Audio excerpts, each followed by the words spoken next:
Mpenzi msikilizaji wa Sahibu TV1, tunakusalimu mchana wa leo. Huu ni muktasari wa habari tumekuandalia. Marekani yasema meli iliyokiuka vikwazo dhidi ya Irani ililengwa kwa risasi kwenye njiani. Jeshi la Marekani limetoa maelezo zaidi kuhusu shambulio dhidi ya meli kubeba mafuta katika bahari ya Oman, likisema wafanyakazi wa meli hiyo walijaribu angalau mara 4 kukiuka vikwazo vinavyozuia safari kuelekea bandari za Irani kabla ya kulengwa. Msemaji wa kamandi kuu ya jeshi la Marekani CENTCOM Timo Hawkin ameiambia shirika la habari la Ufaransa AFP kuwa wafanyakazi wa meli hiyo walionywa mara kadhaa, lakini walipuuza maagizo ya kusimama. Alisema kuwa baada ya onyo hilo kupuuzwa, wanajeshi wa Marekani walifyatua risasi kulenga sehemu ya injini ya meli ili kuizuia kuendelea na safari. Hawkins aliongeza kuwa meli hiyo haikuwa tena ikielekea nchini Irani.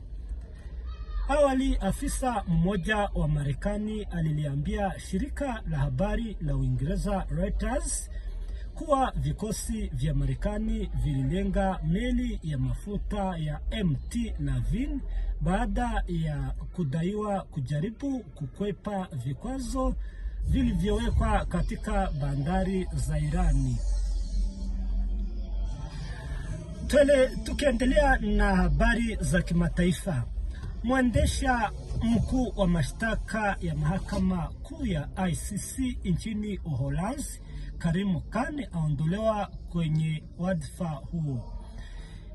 Nchi na wanachama wa mahakama ya kimataifa ya uhalifu ICC zimepiga kura ya kumwondoa Karim Khan katika wadhifa wa mwendesha mashtaka mkuu kufuatia tuhuma za utovu na nidhamu wa kingono.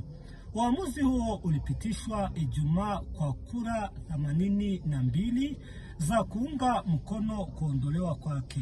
Khan, ambaye alichaguliwa kuwa mwendesha mkuu wa mashtaka watatu wa mahakama kuu ya kimataifa ya ICC mnamo mwaka wa 2021, alikuwa amesimamishwa kazi mwezi uliopita wakati uchunguzi ukiendelea.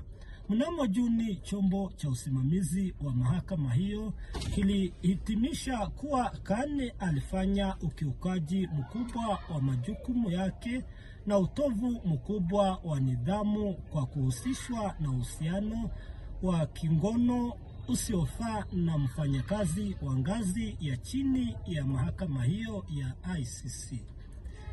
Pia alidaiwa kujaribu kumzuia mfanyakazi huo kuwasilisha malalamiko yake dhidi. Hata hivyo, Khan alikanusha mara kwa mara tuhuma zote zinazomkabili. Mawakili wake wameeleza kuwa kusimamishwa kwake kulikuwa kinyume cha sheria, hakufuata taratibu za haki na hakukuwa na ushahidi wa kutosha kuunga mkono madai hayo. Kuondolewa kwake Khan kunakuja wakati ICC ikikabiliwa na changamoto kubwa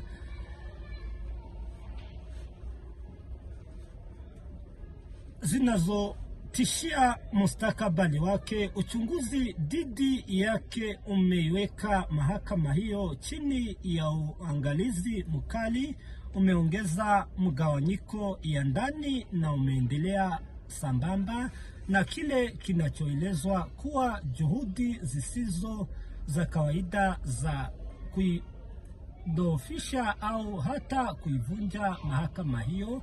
Wafuasi wa mahakama ya ICC wanaonya kuwa mgogoro huo unaweza kuidhoofisha mahakama hiyo na kupunguza uwezo wake wa kushughulikia uhalifu mkubwa wa kimataifa, ikiwemo uhalifu wa kivita na uhalifu dhidi ya binadamu.